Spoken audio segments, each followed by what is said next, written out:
comedian, isa sa mga bagong comedians natin. Guys, palakpan natin Ace Corcuera! Yeah, thank you Richard. Hey, it's me, Ace Corcuera. Sino yung mga Japanese dito? Kayo po. Kung ba nga, umorder ka, gumastos ka. No, I don't speak Japanese, pero I can move like a Japanese. Kaya lang blurred. Yes. Tama sila, di ba? So, yeah, this is sa Japan tayo. Sige. Hindi nyo ba alam bakit sikat na sikat si Sadako? Alam nyo kung bakit? Kasi lagi siyang lumalabas sa TV. Tsaka ito ang China meron jet fighters na 1,800. Ang Pilipinas tayo, more than 25 na fighter jets. Sa Japan, mabibili kayo 5 lang yung jet fighters nila. Pero hindi sila sinasabot ng anong bansa, o kahit anong mga bansa. Alam niyo kung bakit? Hindi ako marunong mag-Japanese pero kakantayin ko lang. Oyani, alright ka, shikarate no, ichikawa dasesu. Kala ko naman. Ito, recently lang nasunog yung DPWH office, alam niyo yun, di ba? Medyo sketchy, di ba? Yung pagkasunog niya, parang naniniwala sila sa policy na clean as you go. Yun, di ba? Kaya... So, yung nasunog siya, di ba, napaka-sketchy? Kasi sabi nila, yung kaya dahilan ng sunog is overheat or sumabog daw yung computer.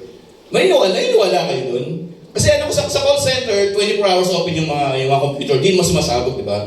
Yung kaibigan ko, gunner yun, 24 hours yung nanood ng Bolt. Hindi sumabog yung computer niya. May pumuputok, pero hindi, every 3 minutes, pero hindi sumasabog yung computer niya. Okay. Yun nga pala, regarding sa flood control, alam niyo yung wish ni Cara David na mamatay na lahat ng mga korap sa Pilipinas, so basta mga korap mamatay na. Sa tingin ko, matutupad yun kung siguro kung lahat tayo sa wish natin pag-birthday na yun ang wish natin lagi. Parang ano lang mass report lang yan Mapaprioritize na agad yan. Kaya nakakalungkot pag namatay lahat ng korap, kawawa naman si Maine Mendoza, mag-byuda agad. So, nagagaling ako sa APE, annual physical exam namin sa office.